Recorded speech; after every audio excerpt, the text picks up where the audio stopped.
Welcome everyone to a little bit of Heroes launch epicness today. We have MMORPG, something with Murky and other stuff. I can't remember that name. Going up against the Wonder William gang, and this is actually part of the cups that are currently running, the playoff cups in Heroes launch. So this is MMORPG. No, actually the Wonder William gang. No, MMORPG was the #1 in Division 3. And Wonder William Gang is part of Division 2, something like that. Be it as it may, this is going to be a pretty good series from what I've been told, so we're going to check that out together. Dragon Slash on the blue side on Diablo, Ezo on Zeratul, Evilash on Kel'Thas, Philesis on Stukov, you have Skynox on Arthas, and on the other side, Ginge on Rhaegar, Black Dragon on Jaina, Praise for 20 on Zarya, 1111111 on Leoric, and Dark Wolf on Garrosh. Volskaya Foundry is our first map, and ooh, we have an Arthas actually immediately jumping into Eternal Hunger. Alright, so we're going to see a bit of a trade build, focusing on the auto attacks here, and trying to get that extra damage in. I'm game. Zarya in this case, also not going into the particle grenade. Instead, we're actually seeing the maximum charge on level 1. Now, a little bit surprised by that, especially considering how incredibly powerful the particle grenade build is. What I'm looking forward to, though, is the setup with Zarya, Speed Barrier on level 4, and Garrosh. That is usually pretty amazing. So yeah, I'm currently very, very excited to see how exactly this is going to pan out for them, because that Garrosh play could definitely ruin the day of MMORPG here in game #1 of this best of 3 series. And as I said before, this is all playoffs. This is about teams advancing to the next lead and all that next division and all that stuff. So it should actually be a pretty fun one, and I've been told that it was an exciting series, but as I said, I haven't actually taken a close look at it myself. So I'll trust those people that have been advising me there, and we're going to check out how this is going to unfold. We have 4 stacks already for Arthas. 10 in the quest is going to be completed, but obviously there's a little bit more to it. Nice! That was a nice jab. Darkwolf was already wondering, hey, why the hell can't I move? And then all of a sudden there's a kill. And he's on Zeratul. Just barely getting out here. Ginge, on the other hand, has a problem, and it's called Arthas literally running him down here. So Rhaegar is dead too, and the blue team is opening up the game with a quick double kill against the Wonder William gang right here. Yeah, nicely done. Well played, actually. And that is a pretty significant lead. I mean, at this point, when we're looking at items, we're still having each team with a turret.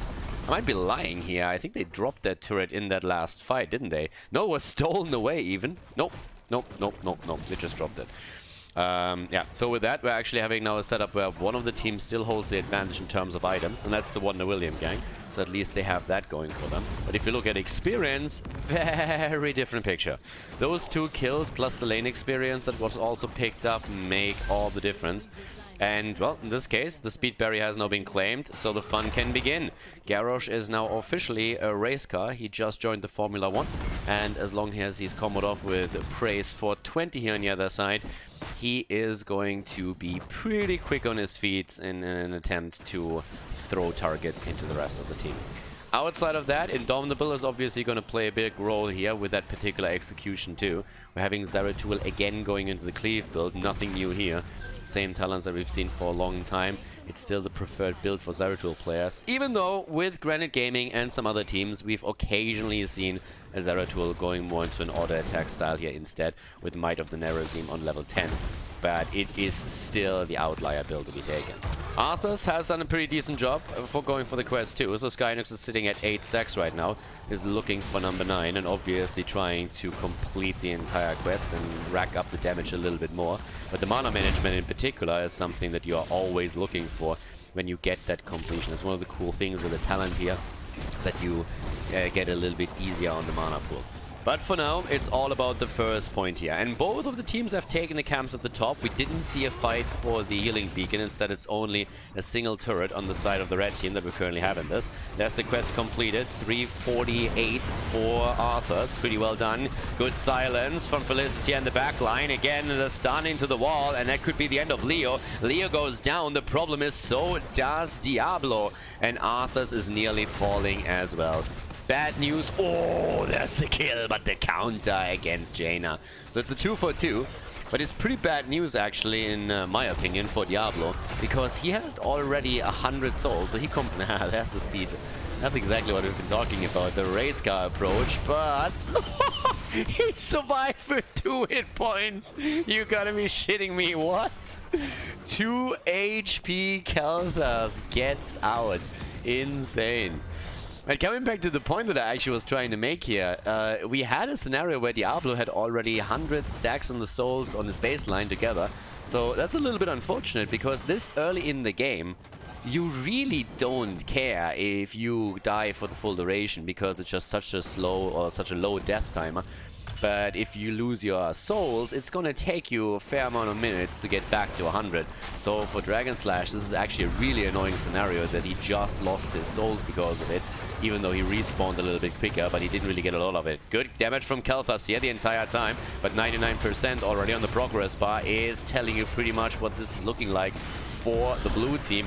MMORPG has a problem here. Black Dragon survives. This is seriously, like, they should rename this game. This is like a survivor match right there. 2 hit points on Khaldor earlier. Now we're seeing the same nearly happening with Jaina, but in comes Zeratul and changes that quickly. Iso himself has to back off though. And even with Jaina dying, it's not really guaranteed for the blue team to take this over. They're trying to, and another gravity lapse is hitting home as well. Zeratul jumping in, jumping out. Jinja has no mana. The support has nothing that he can do here. The Dark Wolf is also dying, and all of a sudden it looks like the blue team might just be able to turn this one around. They're trying to go for Leo again, and he should fall as well, and indeed does. 7 kills against 2 an entire level lead at this point. If they can snowball this to 10, that would be the dream for MMORPG. But what a heavily fought over first objective. Damn, son. I mean, they're going hard here. Obviously, Leo and also Garrosh are coming back right now. Leo a little bit far out, if you ask me. Needs some extra damage, but it's not too much. But this is a pretty sick setup here. I mean, at this point, Arthas is already at 15 stacks. So not only is the quest completed, but it's also starting to rack up some additional damage. Khaldor himself on 19 stacks when it comes to the globes. Another one, and he has his own quest completed, and that would help him obviously quite a bit with the survivability. And there we have it. Level 10 also in their hands, and that might just be what MMORPG needs to win this one. Apocalypse with Void Prison. The setup is also more or less ready. More stacks coming in for Arthas at the bot lane. And just like that, Wonder William gang is losing the first protector in this game. Insane turnaround here for this particular fight. Nicely done by the team in blue. And MMORPG, they are the favorite going into this, and they're already starting to go straight for the wall here. Up to the top in the meantime, we're having Khaldor trying to push the entire lane out, since we're obviously having now a bit of an attempt with that protector to go for that top fountain, take it down, prepare for the second objective, and play around that. And without level 10 abilities in the hands of the Wonder William gang, they have a bit of a problem. They need that 10, they need those heroics, so they are going to be in a world of pain whenever the fight really starts. That robot was going for a bit of a dance party here. Who said robots don't have moves? I mean, this one had a couple of sick ones. They're going easily for the fountain and take it down, but of course at this point they would love to have a bit more and try and get the damage onto the fort itself. Nearly a kill against Zarya to top all of it off. And again we're seeing the Graviton Surge right here. Graviton Surge, Taunt, we have also the Entomb. It's actually a lot of control spells that we're now seeing from them. Also the Water Elemental in play. But yeah, this is starting to get a little bit dicey here. Already 87 stacks again for Diablo. Honestly, underscore my point again from earlier. I mean, this is just one of the best examples where if you die too early with Leo and then you lose your souls, and all of a sudden it takes you just ages until you get them back. And that early death timer is not really too much of an obstacle. So a little bit of an attempt to go for that healing beacon up at the top, but the blue team wasn't able to get that in time. And now we're having also another turret in the hands of the red team, of the Wonder William gang. So both of the teams currently with an equal item score. There comes the army. Arthur's moving in from the side, sitting nearly at 20 stacks right now. Good damage from him. Where's the APOC? Apocalypse comes in. They get the double stun. They're trying to go for Jaina. She's in trouble. Gets silenced and goes down. Nice follow-up here by Stukov, as we're having Skynox again trying to fight it out with Leo here. Zeratul comes in and joins the fun, and they actually get the gravity lapse to boot here. A big throw on the other hand with a taunt against Arthas. He's in trouble. Leo goes down. Arthas on the way back survives, and still Khaldor shelling away from the backline with one flame strike after another and dropping the living bombs like there's no tomorrow. He's dropping them like it's candy. This point also with the Pyromaniac on level 13. And after the Virulent Reaction, we're looking to our boy in blue, and our little Frost boy has Frost Strike right now. Alright, now we're talking. Definitely speccing a lot harder into the trait at this point. Likely to follow it up maybe even with a 16 too. And he's sitting at 19,000 damage. I mean, he's just behind Zeratul, to be honest with you. So Arthas has been able to put quite a bit of damage onto the board here, and that is going to be increased if he diligently works around the trade. So it's definitely something that he can pull off. The camps are also taken again. The lead pretty significant for MMORPG at this point here in Heroes Launch. And we're seeing besides that, Khaldor with a pretty significant 33,000 damage. Hasn't died so far yet either. So doing a pretty decent job there. Again, the attack against Garrosh. He gets caught a little bit off guard here and goes down before the level 13 talent is even in their hands. 24 stacks by now on Arthas. And that little bad boy is starting to pack a punch with these trade attacks. This is actually starting to become a bit of a problem. Void Prison, APOC, both up again. They can try and make the play here. He's just looking for that VP. And there comes the ult. Not only the Graviton Surge, but also the immediate Entomb shortly after. The problem is, they need Jaina there. And I'm honestly a little bit surprised that we didn't not get Ring of Frost with this. I mean, think about what we're looking at. We're looking at Taunt, we're looking at Entomb, and we're looking also at the Graviton Surge itself. All of these three basically just scream go Ring. And instead he went Water Elemental. Now, Water Elemental obviously has a bit of a purpose here too, don't get me wrong. You have a lot more control over Zeratul when he starts to come in, and you can just like try to make sure that Jaina is a little bit safer. Then again, they're playing with Rhaegar and with Zarya, so you should be in a position where you can keep Jaina alive no matter what, especially after she completes the baseline and has the Frost Armor here, or sorry, the Ice Block. But in this case, it's definitely starting to become a bit of a problem that they don't have that damage at hand to drop these targets, but might be able to change that around later. On level 13, the Ice Barrier also taken at this point. Probably still worried about that Zeratul that the entire time is just homing in on her, for very good reason. 16 is nearly in the hands of MMORPG, and of course they have a significant lead at this point over the top objective right now. So looking quite strong with that. And 16 is also going to show us, besides other things, what exactly Arthas and Khaldor are going to get here. For Zeratul, I mean, Void Slash is the obvious choice here, and I don't think we're going to see anything else from them. But here comes now the attempt to go for the objective. Wonder William gang apparently making a choice that they're willing to fight into the talent lead. Not quite sure it's going to work out for them. There's the Frostmourne feats already taken. Playing around that. Ignite as well. Void Prison. And the setup doesn't work out for them. They get the kill against Leo regardless though. And they're making a play now for Jaina again. And Black Dragon is already in trouble. Everybody on the side of the red team is in a huge amount of pain right now as Zarya and Jaina fall.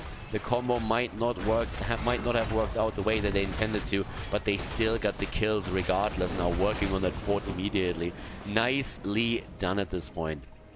3 down, and with that we're now having also 31 stacks for Arthas, meaning he's sitting at 124 extra damage with every single trade attack that he pulls off. So Arthas is currently doing fairly well here with those auto attacks and can really just chunk them away. Now his damage is never gonna spike too hard here. He's sitting at 32,000, which puts him even with Zeratul. But if you get those hits pushed onto you, then you know you are going to suffer quite a lot. And they want to go for keep, and for good reason. They have currently an 11 kill lead. They are also 2 levels ahead, plus an additional talent. Why wouldn't you go for that? Yeah, Skynux already gets locked down by the Virulent Reaction here. Oh, sorry, the Dark Wolf, but we have the keep also eliminated. 32 stacks by now for Arthas. And they're playing this fairly well.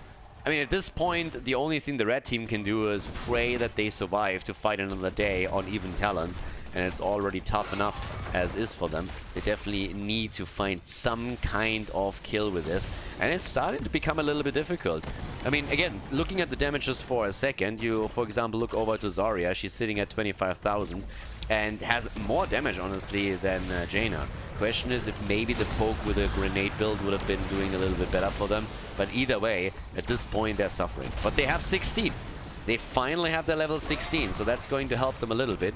we're seeing the Numbing Blast. And again, I don't quite understand the Numbing Blast here. I really think killing heroes is most of their problem. I would have loved to see them go into the armor reduction instead. There's again an attempt to go for Dark Wolf. They're trying to get the kill against Garrosh, and he goes down. At the same time, Praise also on the run. But yeah, things are not looking pretty bright for the red team now. Definitely the Wonder William gang in a lot of trouble here, as we're seeing MMORPG trying to look for more kills. They need to be a little bit cautious because, well, Leo is still coming in, and they get the kill against Arthas. Arthas is dead. Zeratul tries to get the kill. Ice Block ruins that, and here comes the double. As Zeratul goes down, everybody else is on the run, and they actually start getting their kills. Dragon Slash is also eliminated. He'll be back in just a moment, loses the souls, but that fight was turned around. Well done by the Wonder William gang, and a little bit overplayed, honestly, by MMORPG. They started the entire fight off with a kill. They could have been in a great spot here, just moving back, tapping off at the fountain, and then rejoining again, so that would be something that they could definitely do. But in this case, they just overplayed their hand a little bit. So they got punished for it. They're still ahead by an entire level, so that's not bad either still. But yeah, they need to be a little bit more careful around this. But either way, having the Numbing Blast right now, again, as I said before, if you go into armor reduction, you try and burn a target down, you might get a better result out of this. We're having also, in addition to that now, the Earthgrass Totem here. Obviously the Earth Shield for Ginge, as he's trying to keep everybody alive long enough for that Ancestral to hit. But the Wonder William gang is currently just trying to buy a ticket back into the game, and we'll find out if they can actually pull it off. They get the item, and that's a huge thing. They get the kill also against Stukov, and that is catching the support off guard. The combo is there shortly after, but still, that's a huge blow against MMORPG. That comes at a very unfortunate time for them. They're trying to get a counter kill to equalize the situation a little bit, but they honestly can't. And now, all of a sudden, we are looking at a scenario where it starts to become more and more realistic for the Wonder William gang to come back into this game. Now, there is obviously still a solid lead for MMORPG. There's no doubt about that. They are about to hit level 20. They have taken the keep at the top lane.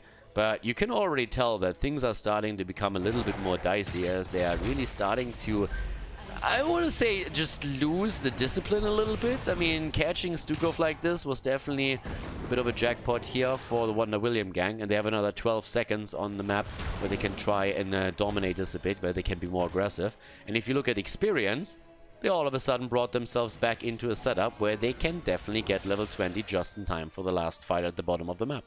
So yeah, what started as a pretty dominant performance by MMORPG is all of a sudden starting to become a lot closer. Flamethrower is now in play on Khaldor's side.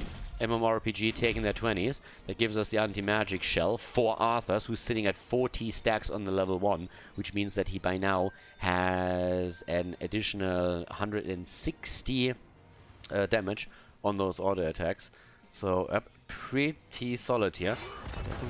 Quite a bit for Skynox to push through during the fight. This is one moment where you really, I don't know what Leo is doing here. I mean, that is just like a full-on grief right there. He doesn't die, but now he's extremely low, and my only question is why? I mean, seriously, why? Now he has to go back. They have level 20 in just a moment and has to come back here all the time. There was absolutely no reason for him to be here. You just have to be patient. You need to wait for your 20, and that's it. Being in that spot, falling into that little problem here, there's just no point. So now we have the Storm Shield. We're seeing Wintermute as well. The Unyielding Defender already taken. Buried Alive. Leo is going to be the one that we have to watch out for right there. If they can get a good one out, that would be it. But yep, here comes another item for them. At this point, we're having 65 points on the objective against the 32. Another attempt to get some damage out. The Ignite, obviously, it needs to be dodged. Dark Wolf wants a little bit of a piece of the action, apparently. He is hungry for pain. Doesn't get hit here, and they're starting to make the play again. Starting to go in. There's the throw. Where's the Buried Alive? That's the moment, but there comes the VP, and they get the combo, but the Buried Alive still comes out, only hitting Arthas on the other hand, and he's surviving. They're trying to make the play right now, and it starts to look a little bit grim, at least for Leo. He's already low, but Skynox is also not too healthy anymore. Has a huge problem and goes down as Zarya delivers the final hit. But then again, the attack against Rhaegar. Ginger's in trouble, dishing it out with Diablo here, starting to turn it around and actually eliminating him. Ginger on 100 hit points gets taken down by Zeratul, and Iso is trying to escape right now as everybody else is already homing in for him. Here comes the hit and the kill, the mace to the face for 2, and Jaina coming in with the double. Zeratul and Stukov both fall. The core, on the other hand, is falling as we have catapults homing in, and I don't think they realized it yet. Leo is the one trying to take care of it. That's 4 catapults currently on the core. And honestly, with Kalthas dying, I don't even know if it matters anymore. I mean, look at that core. That core is just falling. 30, 26 points, and he's finally starting to take it down, but the core is already down to 19. They need to send someone back here. Still falling. 13 points on the core, 12 points, and they barely are able to hold it right now. But at this moment, obviously, the shit has hit the fan, so the only thing that they can do right now is try and get the protector and finish that bloody game, or they are going to lose it here. The entire opponent's team was wiped in the process in the previous fight, but with the core being this incredibly low, there's a backdoor potential right now, and they need to make something happen. To add insult to injury, thanks to the advantage in the mid lane with the fort still standing for MMORPG, there's also nearly a destroyed keep over here. So things are dicey. One of the reasons why Leo actually moved towards the top lane and tried to push the lane out to make sure that they have vision, but he's overstaying his welcome a little bit here. I feel like he needs to join up with the rest of the team. They need to end now, or they are going to lose this game in the long run, I'd say. But they go already for that keep. The kill against Zarya on the other hand. Zarya down, Leonard here, Rhaegar on the move. They're trying to make their play. They're trying to go for the core right now, and it's not looking too pretty. That protector just doesn't do enough damage, and here comes the VP. Nicely done by Zeratul, buying themselves even more time. Rhaegar just needs to get the fuck out of there, as well as the rest of them. They're getting murdered. Oh my god, someone call the care police, because there's a crime in progress. Down go 3. Jaina, Garrosh, and Rhaegar all eliminated. Leo on the run at this point, and obviously there's only one destination at this point. Don't even need Google Maps to find that spot. They go to the other side of the map to end game number 1. Looks like MMORPG is actually going to take this. 85% on their own core, 12 on the other. They started strong, had massive problems in the mid game and in the late game, but now they're trying to make the play here. In comes the potential kill against Leo, is trying to ghost around, but they're not wasting too much time with him. The keep is eliminated, and now only the core stands in their way to victory. Over to the right side, Zarya is about to come back, but that's not going to change anything here. Game number 1 will end up in the hands of MMORPG. GG, and well played as the blue team takes the victory in game number 1 of the best of 3 series.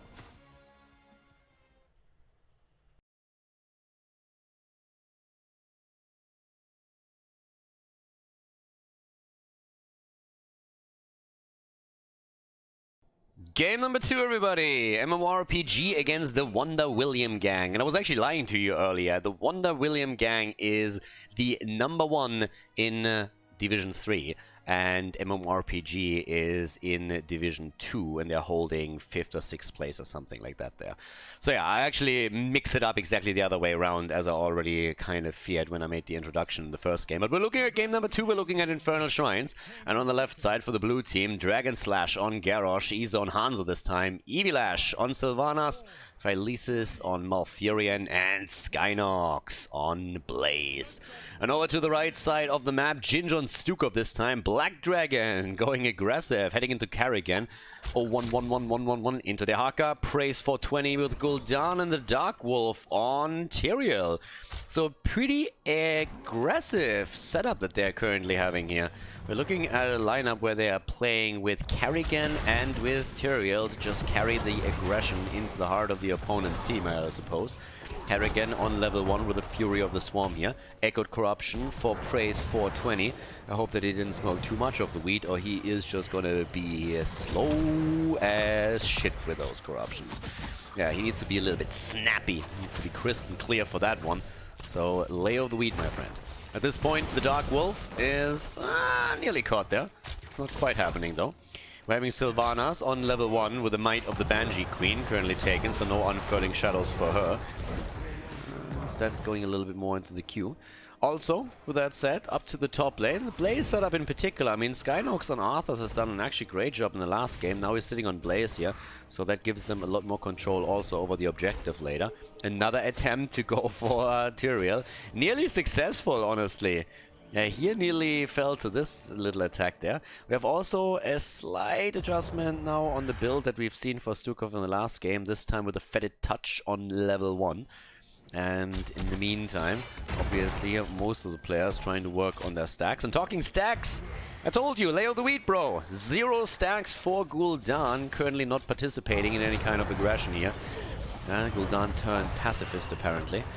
He's not attacking anymore. Up to the top lane, Skynox still battling it out with Dehaka, who's making these rotations. I mean, Dehaka is obviously, from a macro perspective, also a pretty cool pick now for the Wonder William gang. If they're trying to have a bit of a macro advantage over their opponent just by pushing out the lanes later on, that might help.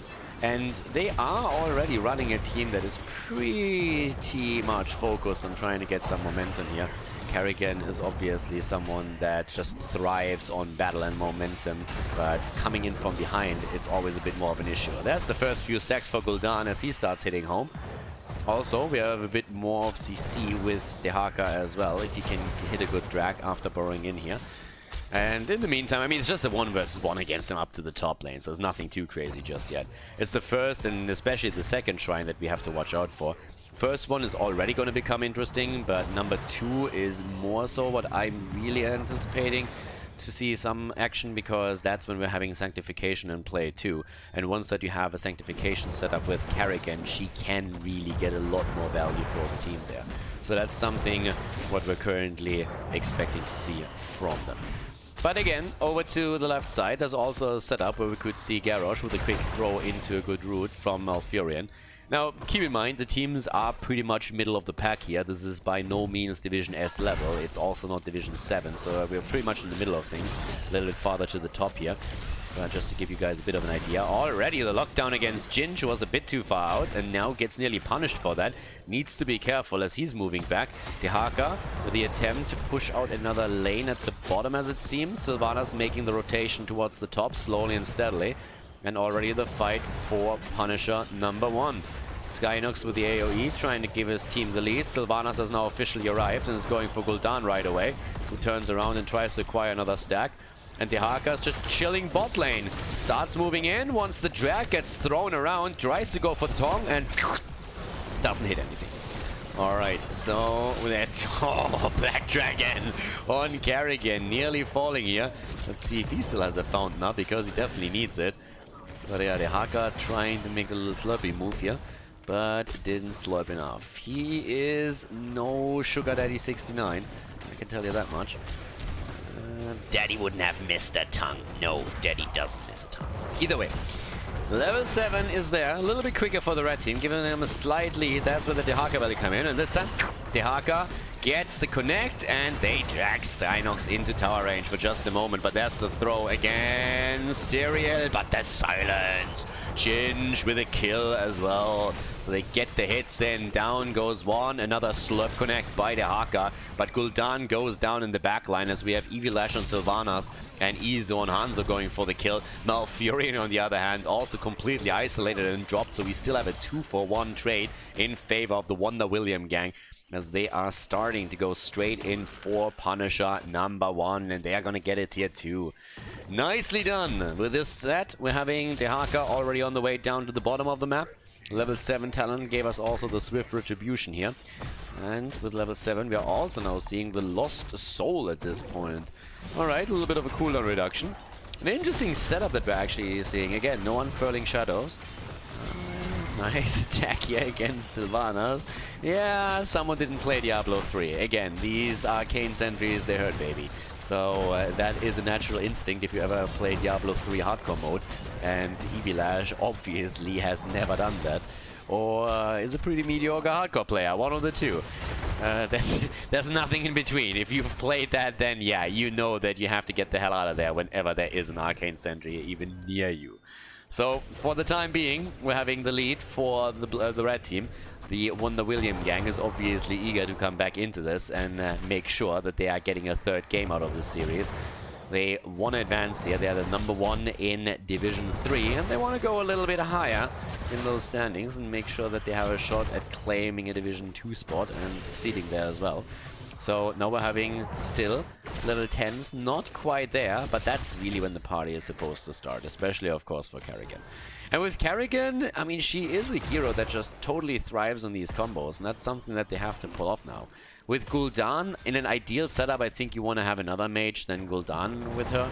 But still, if Gul'dan really hits a good Echoed Corruption, especially later on with the Ruinous Affliction after the stuns come in, that would be a real solid setup for them.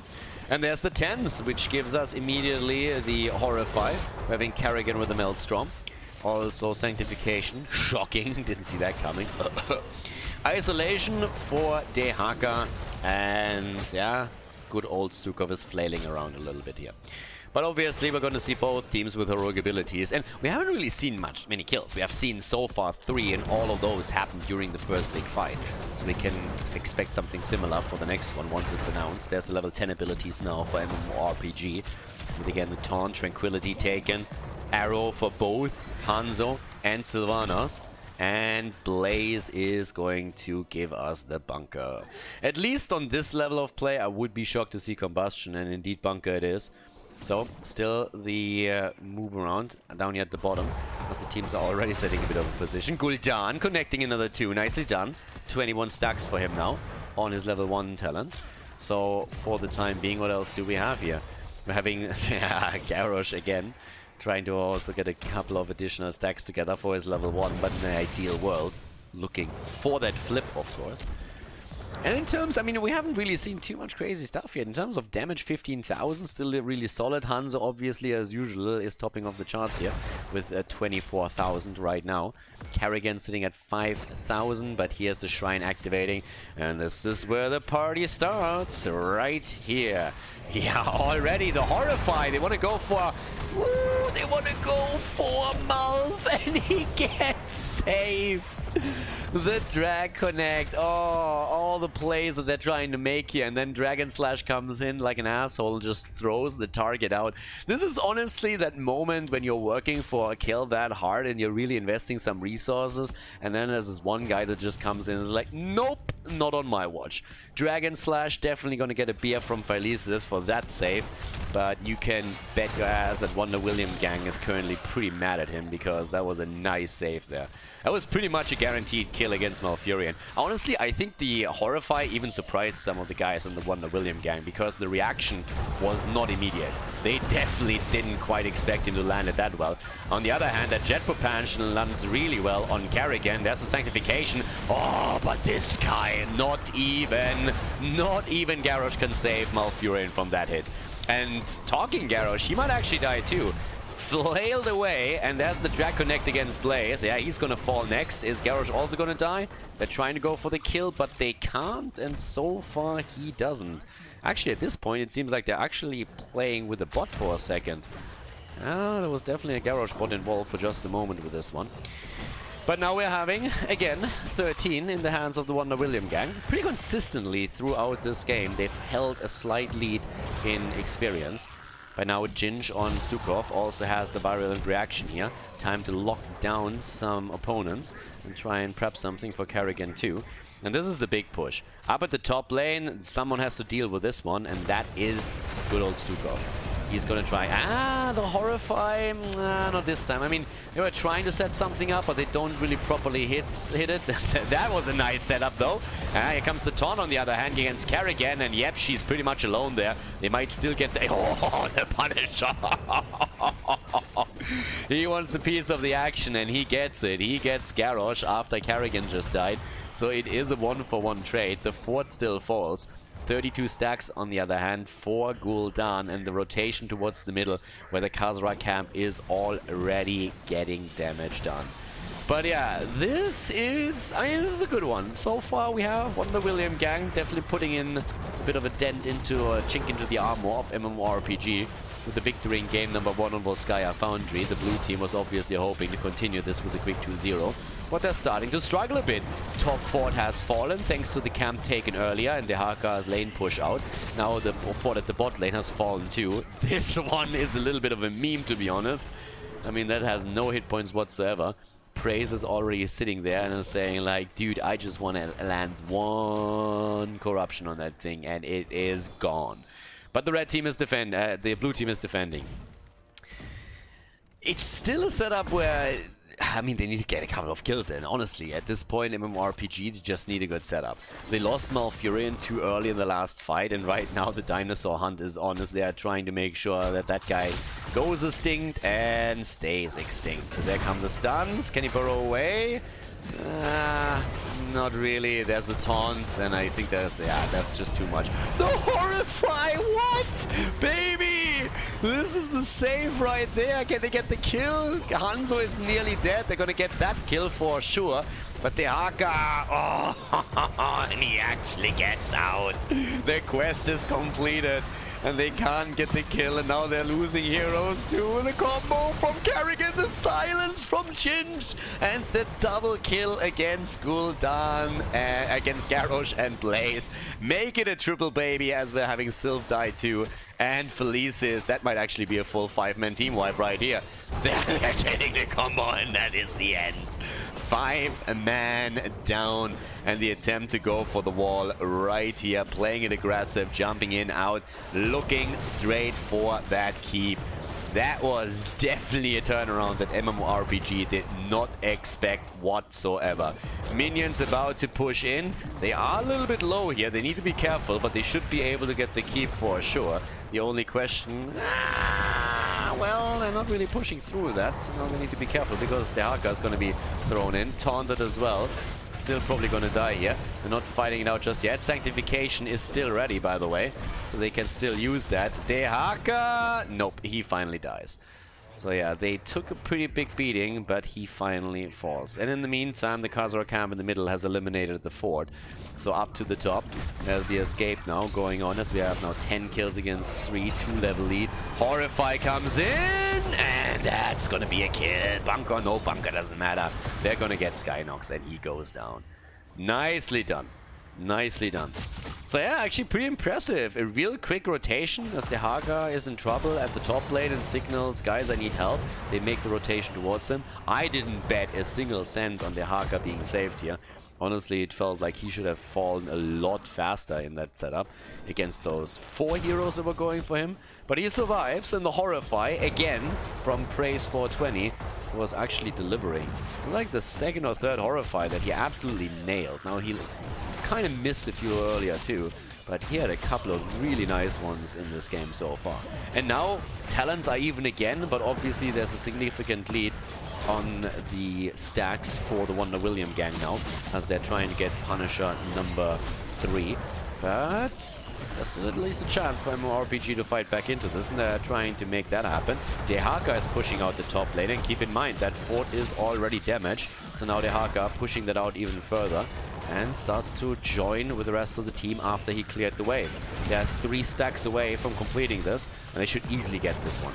And there it is. Mortar Punisher taken. Dragon Slash in trouble. Arrow comes out from Hanzo, but the kill against Garrosh still secured. And they're trying to get more, and in the meantime the top lane gets attacked as well. And that top lane keep is likely to fall. There's another one falling. This time it's Blaze. He's down 13 kills against 3. The Horrify again. And that should be another kill if they just follow this up. And yes, definitely, there is going to be another one that drags him down. It's not even Tyrael that drops him, but instead Gul'dan, and there's the keep at the top lane already down in the middle. We're seeing a similar picture.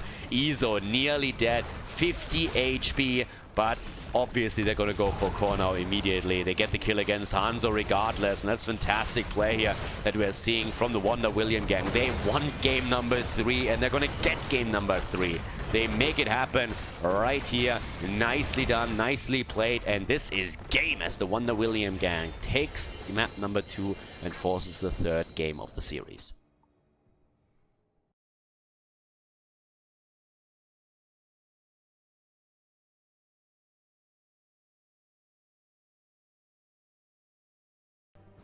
Game number 3, everybody. MMORPG against the Wonder William something. So we have to the left side on our 3rd and final map. Izo on Hanzo, Evilash on Li Ming, Felicis on Ana, Skynox on Leoric, Dragon Slash on Jojo, and to the right side, the Wonder William gang with Ginge on Tyrande, the Dark Wolf on Tyrael, Black Dragon on Jaina, Praise 420 after rocking it with Gul'dan on Infernal Shrines, on Maiev this time, and 011111111 on Dehaka. Yeah, that setup in the last game definitely worked for them, so a couple of really cool fights that we saw from them here. This time we have a Maiev in the mix, and also a little bit of a global action play or element with Dehaka in game number 3. The Wonder Williams, true to their name, already rocking the Wonder William, with the exception of the Dark Wolf and Praise 420. So the commitment isn't really quite there. I can see at least the intent behind it, but they're not going all the way. I gotta say that, of course, the money pick would make them look even better, but, well, you can't have it all. With that said, top lane, that's of course the Leo setup. Down here, we're having the 4-man rotation coming in. The Dark Wolf is already starting to jump straight in, seeing if he can maybe put a bit of pressure onto that backline. Dives in and ready to dive out again.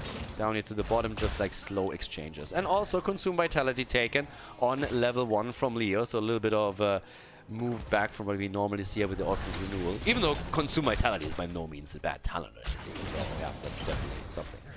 With that said, we're having also now up to the mid lane. I mean, it's constant rotations between the two. So they're just having a 4-man rotation set up here. Praise 420 is currently just jumping around here. So far, not really getting a lot of tether value that he can connect.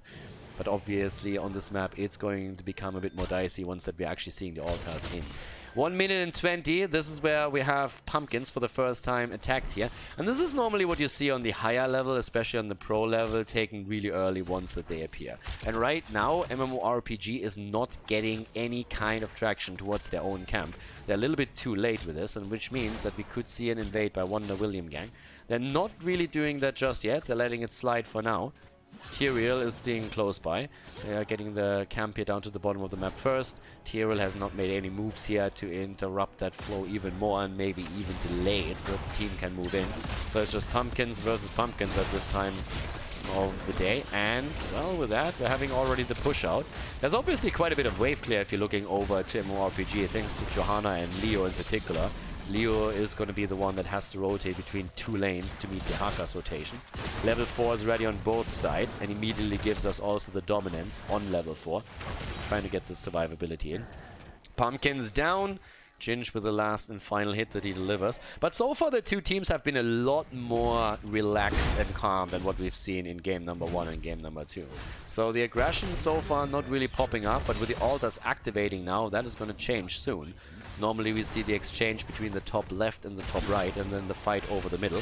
So this could be very well mirrored here. Praise, yeah, needs to be slightly careful.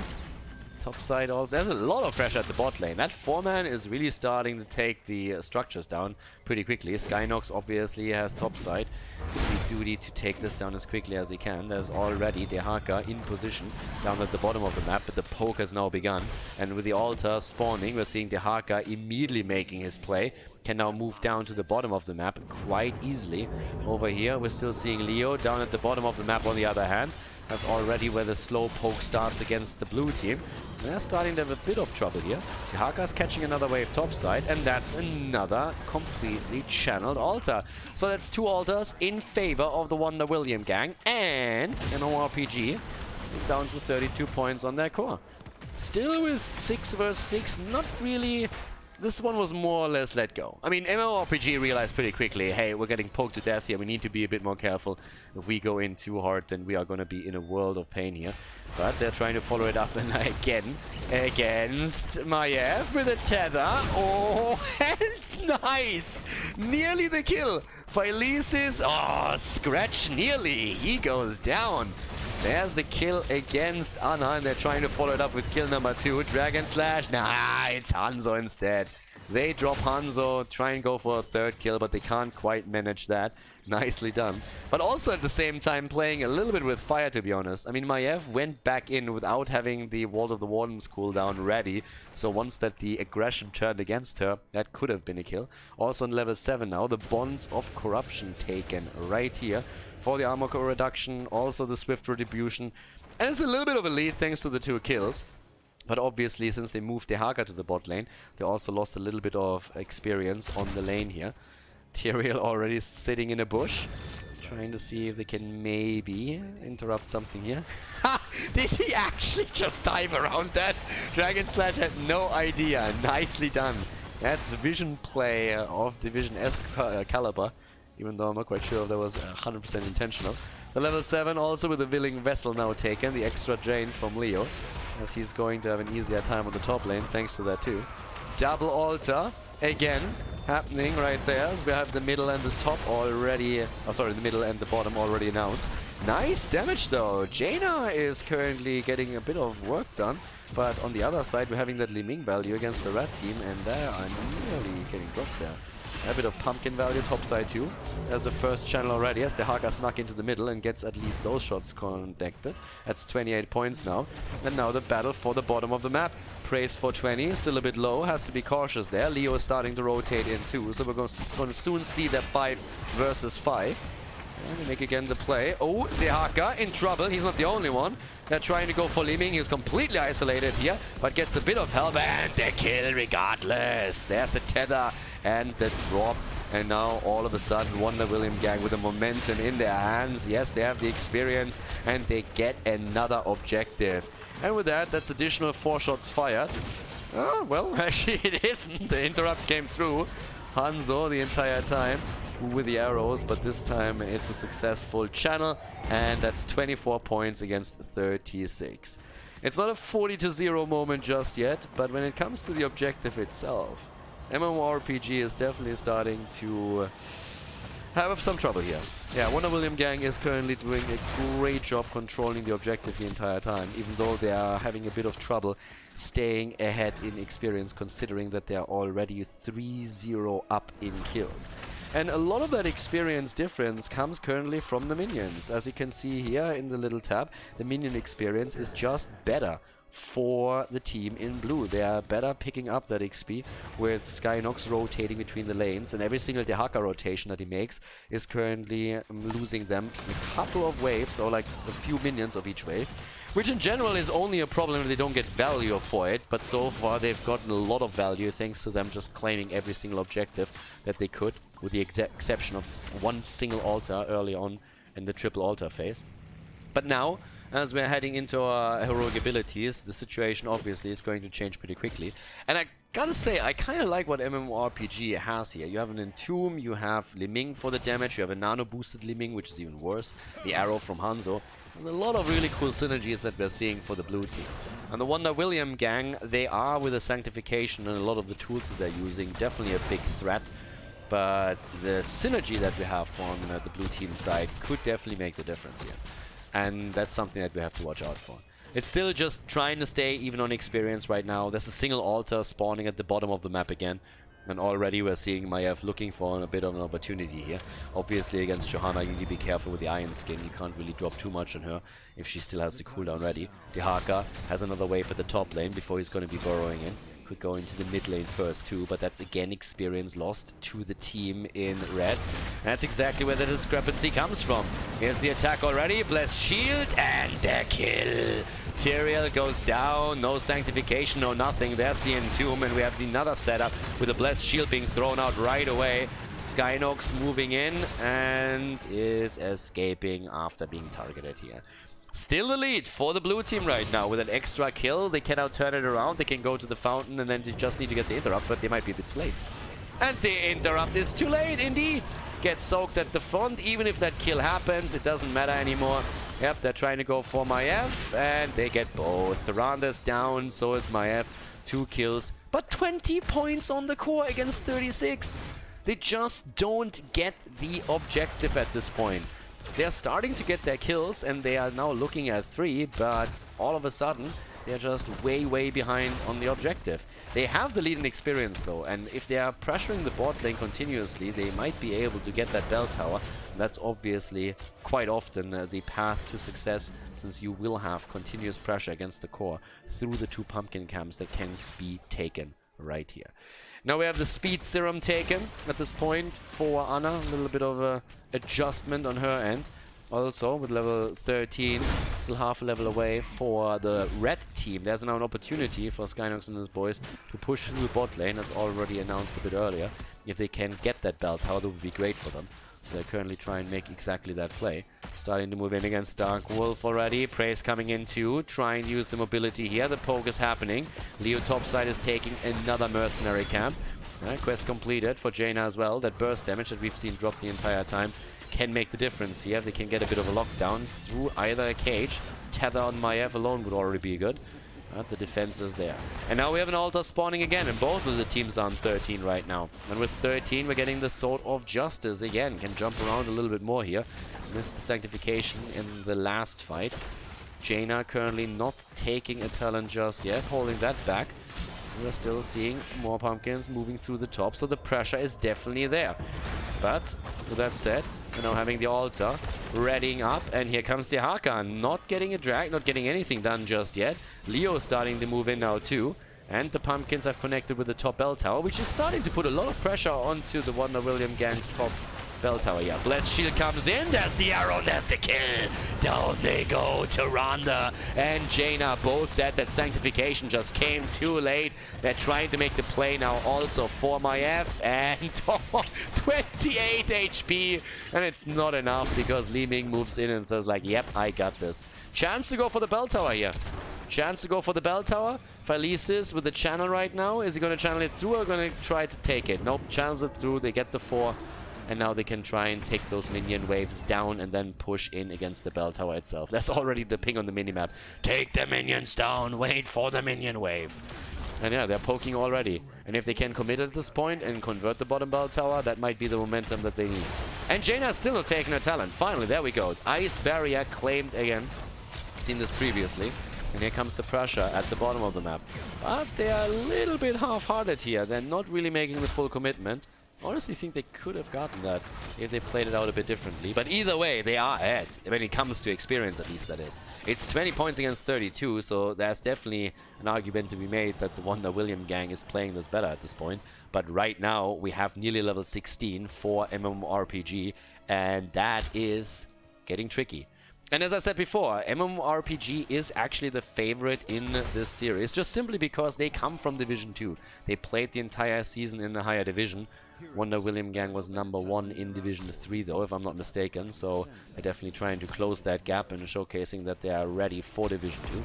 Level 16 talents are now ready, and their kill against Hanzo. 16 pops into their hands, and that's the moment when the Wonder William gang just flips the switch and gets the double kill. They pull the trigger here against Hanzo and against Anna, and that is just super annoying for MMORPG. Not only is it just before the triple order phase starts, less shield even thrown out there, so another cooldown burn.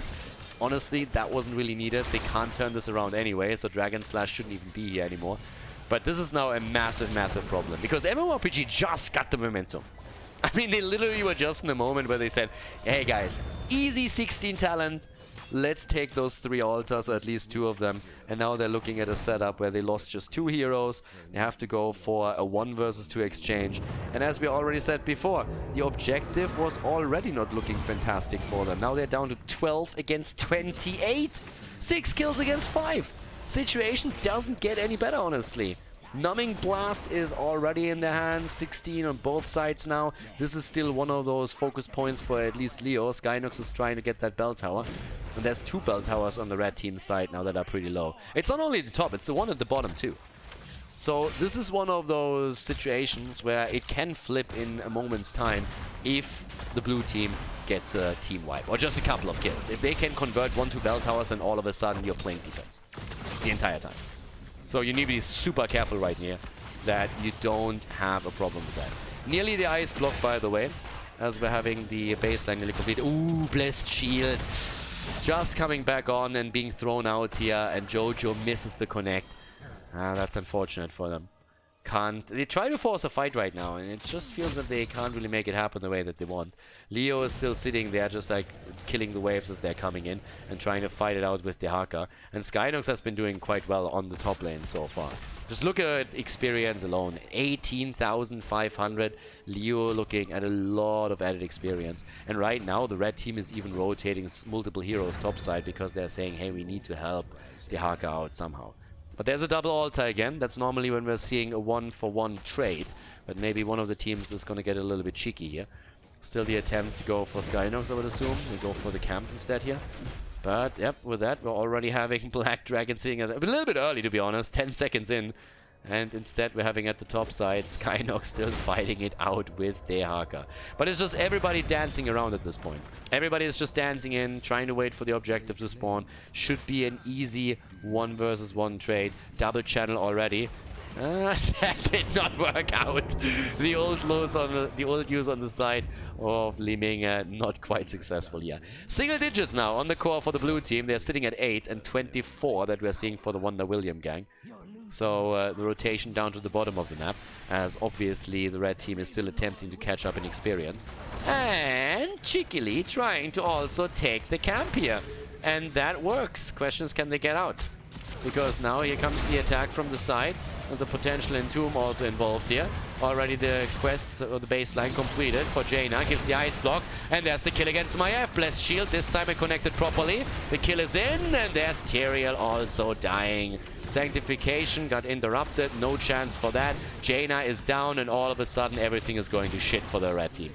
Honestly, this is the moment when you have to, first of all, claim the bottom, take the bell tower here, and then think about also taking the boss at some point. Because you're on 8 points at the core, you might start thinking about removing that as a tool on the map. They're trying to go for the camp here first.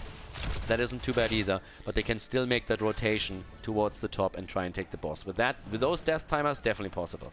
Instead, they don't do that. And honestly, that worries me a little bit, because if you are the red team and you win a fight, then you can take boss and cake from there. Going for bell towers, that's fine too, though.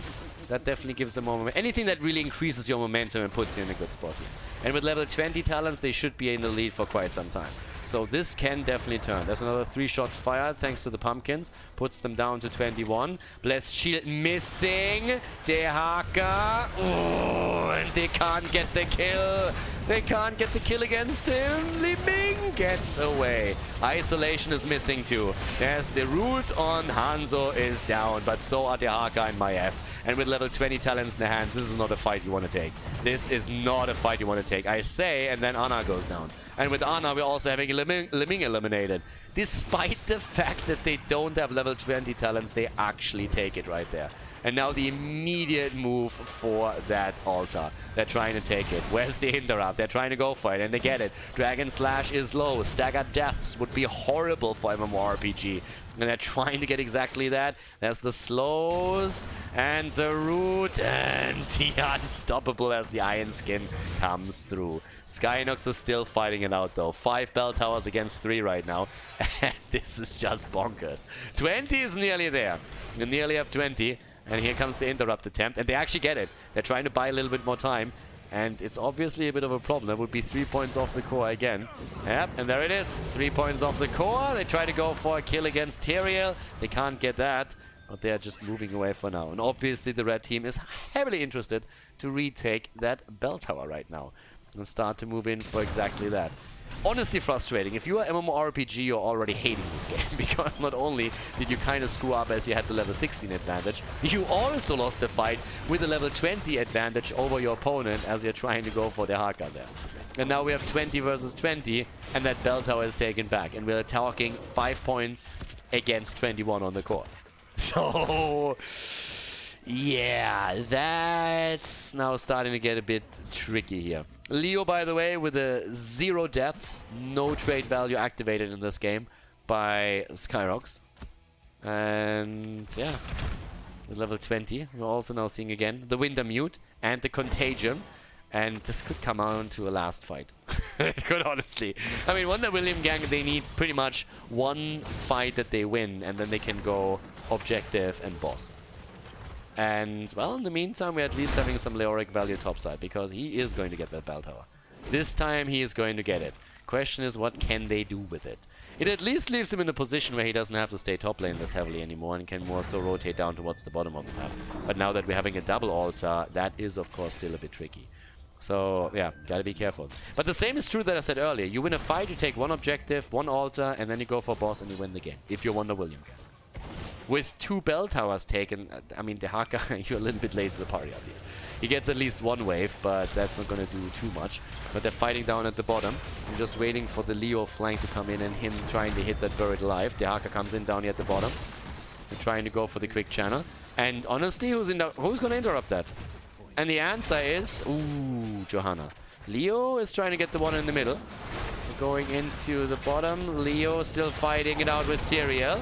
There's the attack against Maiev. She's a little bit low here. Needs to be careful. Nice damage from the Blizzard though. Sanctification and the kill. Shots fired as Leo gets the channel. But without the Buried Alive, they're just dying here. 2 down. Johanna and Ana both dead. And now the potential kill against Skynox. But even without it, all that they have to do now is channel and go boss. And that's something that they could do for sure. They don't even have to take the Bell Tower, but they definitely could here to make it a 4 versus 4 again and then move in for it. And that's exactly where we're seeing them headed. But someone should definitely start that channel bot side. And they get the Bell Tower. Can they go boss right now? That's pretty much the question. They're going for the channel. It's going to be a single point on the core. 1 point. 1 single point on the core as we see that. Going straight into the middle, and now the only question is just really boss or no boss. And already Skynox and Evil Ash are sitting right there and saying like, hey boys, how you doing? We know exactly what you're trying to do here, but it's a 5 versus 3. It's a 5 versus 3, and Leo has already started to take a bit of a beating here as the game started. He's the only one that hasn't died yet. The only one in the entire game that hasn't died yet. And they are making the play for the boss. There's no Sanctification though.